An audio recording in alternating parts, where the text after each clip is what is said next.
Hello, everyone. Welcome back to the Ask the Educator podcast. My name is Adam Okada, and our host, Kevin Anderson, can't be here today, so I am flying solo, but I have an amazing guest with us, Julie Williamson from HSPA. Welcome to the podcast. And why don't you get started? Just tell us a little about yourself. Thank you for having me. What an honor to be here. Hi, I'm Julie Williamson. I'm the communications director and editor-in-chief of for HSPA.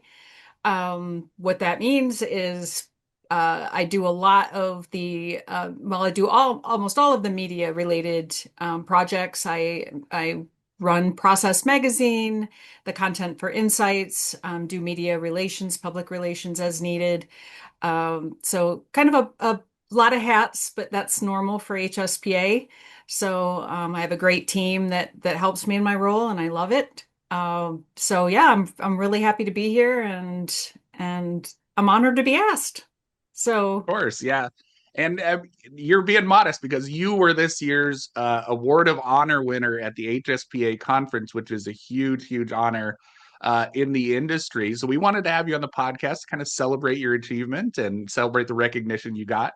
But how did you come to your role at HSPA? Well, yes, thank you for bringing that up, by the way, the Award of Honor. That was truly one of the highlights of my career. I was completely shocked. And the funny thing about that is I actually write the scripts for those awards.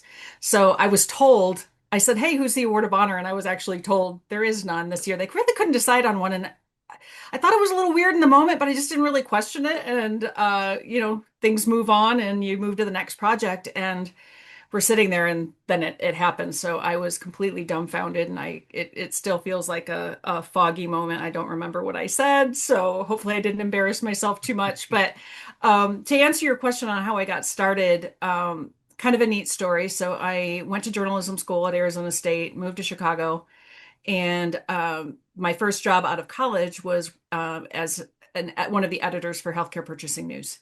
And in HPN, Rick Barlow was the senior editor at the time, and he really loved the materials management side of the book. And he kind of started grooming me to take over on the OR and sterile processing side of things. And I really fell in love with it. Um, I I really felt drawn to the people. And we had an Isham at that time, HSPA was known as Isham, and there was a column in there. So I would work with Isham, whoever would write the column. I would edit their work. I would go to their conferences, and that was sort of how it evolved. And then I just kind of got slightly in with them. I don't know how to explain. I was always with HPN, but you know how this industry is. We all are kind of like one giant family of, it's kind True. of like an extension of whatever you're doing.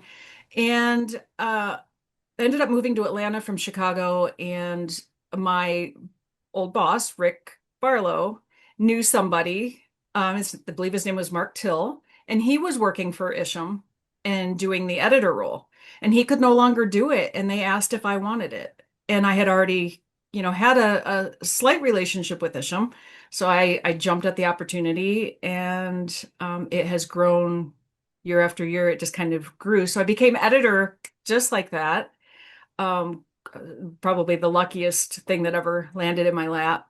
And I fell in love with the people, got a much bigger role. And then, gosh, I don't know if it was, I've been here since, gosh, this is going to be my 26th, I'm going into my 26th year. This November will be Wow. 26 years with the association. So it's grown a lot. And I want to say it was probably about 13, 14 years ago, I became the communications director, which was a much bigger role. And I Okay. kept the editor in chief role. So it's just kind of morphed into something a little bit bigger. And I now have an excellent editor who's on my team, Emily. And yeah, it's been a very, very good thing. And I've loved seeing the industry grow and change. I've loved seeing the association grow and change. When I started, I want to say we had probably maybe 10,000 members. We were, Hmm. at the time it was pretty low. Now we're over 50,000. So there's been a Wow. huge kind of an exponential shift, and that's just one of them, but the big changes. Yeah, for sure. And speaking of changes, like how have you seen Process Magazine, which used to be Communique, right? It's changed a lot Yeah. over the years. How have you seen it kind of evolve over that time period where you've seen the industry change? I actually really wish that I had an issue of communique when it first started. So even it predating me, it was truly communique. It was a little newsletter, not four color. I think it was like a if we had two colors in it, I don't I'm not joking. But it was maybe 30 pages. We had the lesson plans, but it was very light material. And Hmm. over the years, we've grown from that little. So I actually was editor of Communique. It was Communique far after it stopped being the little, fly by night newsletter. And we made the official change to Process. So we're now like, I think our biggest issue was 140 something pages. So we Wow. we try to be around 100 pages. So yeah, a huge difference. So we've got, hopefully a lot more beneficial content than what it had. We always, tried to keep the education in it, but it was just very different. It was a different animal. So now we're sort of the sterile processing educational publication.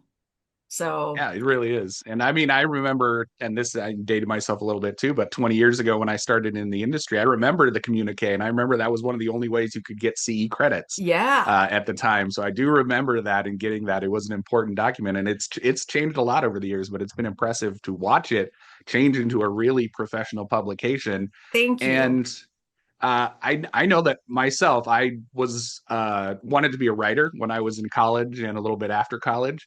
And so, if somebody in the industry is listening to this and they know that Julie Williamson is the person to talk to, if you're interested in doing some industry writing, how can they do that? How can they get started with writing, possibly for Process? That is a great question, and it's a really easy answer. So, I always HSPA. When I say I'm speaking for HSPA. We really want to work with our members. If you're not yet a member and you're a certification holder, that's okay too. And vice versa. If you're a member and you're not a certification holder, if you are in the industry and you have a story that you would like to share, reach out to me at Julie at hspa.org. Actually, I'm sorry, that's my old email. It's jwilliamson at hspa.org. So yeah, you can reach out to me directly. Just, put in the subject line, interested in writing for HSPA. I'm happy to walk you through anything. We've got a lot of opportunities. If you're new and you're not quite sure that you want to tackle a whole article, but you have a story to share, I can work with you and write that with you. You can also share your details with me and I can pen the whole article. Um, Perhaps you're like Adam and you want to write something and have something just for your resume that's showing that you were published in a professional publication. I would love to work with you as well. So there are a lot of different opportunities, length, style. We've got, in addition to Process, we have Insights, our biweekly e-newsletter. So that would just be a little bit shorter tips. That might be a great way for you to get started. Really, the sky's the limit. We don't have hard and fast, crazy rules on that. I just would love to, I love to work with people in the industry. I always say, so I teach a class at our conference, a writing class, and I always want to tell people that even though I'm the editor in chief and I've written an awful lot about this industry for, better part of 28 years now, when I was working for HPN included, I feel I feel that no one really wants to hear from someone like me. I'm a journalist who has learned the trade, but I'm not you guys on the front lines and we need you to tell your story. So I'm always here, happy to help you do it. But I think that's really why Process is special. That, we have frontline technicians, leaders, educators, everybody's represented, and it doesn't matter if you've spent 1 year on the job or 6 months or 20. We want to hear your story. We want to hear your challenges and your successes. So yeah, reach out to me. I'm always excited to work with new authors. And if you've written for us and want to write more, that's great too. Yeah, and I can attest, like I think it was about 10, 12 years ago, my first article, and I did reach out to you directly and submitted things to you. Julie is very easy to work with. So if you have something you want to say, Julie is a great resource for you to get started with that. I But appreciate that. we God, are I kind can't of, believe it's been that long. I know it's been a long time we've known each other. Any favorite memories or highlights from your career so far? Because you're not done, but any highlights that you can think Um, of? I have several. I think every conference is it's a special moment to meet people whose lives are really impacted by education and an association that is really working hard to support them. We hear that, they can't believe where they started. And as being in this role for as long as I have, I can honestly say that I've witnessed really beautiful growth, acknowledgement, recognition, just a pride around the profession that I don't know. I think I'm sure there was always a level of that, but when I first started, I mean, there really was that the people in the basement, and we're really seeing this become you are part of surgical services, you are part of infection prevention, and we're seeing a much bigger seat at the table. So to even work with people that I've known, for 20 plus years to see where they're at now. They might have been a what they considered a lowly technician, and I don't ever believe that that's the case. Some people are they just love their role, or that's truly where they want to be and they excel in it, and we need that. But now they're a director of a department, or some of them actually went on to college and they became infection preventionists. Or they're just now educating and being a mentor to their peers. So I love seeing those stories of even thinking back when with single-use devices and what that meant, and when the FDA started getting involved. I felt like that was actually a good thing because it was a shift toward a light onto the profession and how important Mhm. it was. So I always love that. I love meeting new people at our conferences. We always have a lot of first-time attendees, um, and certainly being acknowledged by my teammates and my peers at the conference was a shocking highlight. I think that was a kind of a full circle weird moment for me that I was I was recognized. I still don't know that I was deserving of it compared to so many others, but it was a tremendous honor, and I feel just really honored to be here to support HSPA above all, and my teammates who work so hard. We're actually a very skeleton crew for the amount of people that we do, and that's association work at large. I think people don't really realize how few of us there are to man that big ship. And Yeah. there's some really exceptional people I work with, and top all the way down. And to do any sort of a small role to support sterile processing, it's a gift. And I love saying that, back in the day, people used to really feel that they were the underdogs, and I don't hear that language quite as much. And I think that's been a really neat, powerful, and positive shift that I think people really do feel elevated, and they should. What they do matters. And if I'm just one small part of that, that's a gift. Yeah. And I mean, I was very excited for you when you got that honor because I knew you did deserve it. Absolutely. Well, thank you. And you're right. I mean, the industry has changed a lot. There's a lot more, I think, respect for what we do when there didn't used to be that level of respect in the healthcare space. And I do think the communication that's been from HSPA to its membership and process as a part of that is a big deal because that's how we communicate with each other and share ideas and all those things that you've been a part of. So do you have any final thoughts for the listeners here before we end the podcast? I do, and I appreciate you asking that. I would say just keep doing what you're doing. Keep putting yourself out there. Don't be afraid to write. Don't be afraid to tell your story. And again, if it doesn't happen with HSPA, do it with your chapter.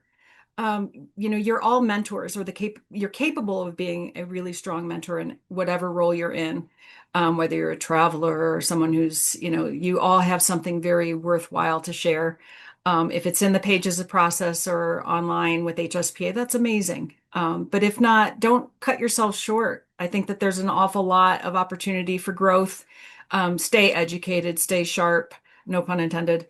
But I think we're here to help you in any way. But you're also there to help us. We have room to grow. I have room to grow. So, I know that you guys can teach me a few things and HSPA.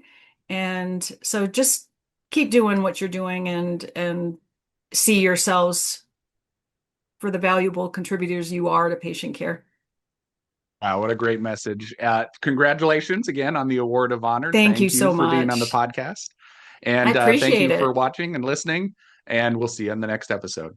Thanks Bye, so everyone. much.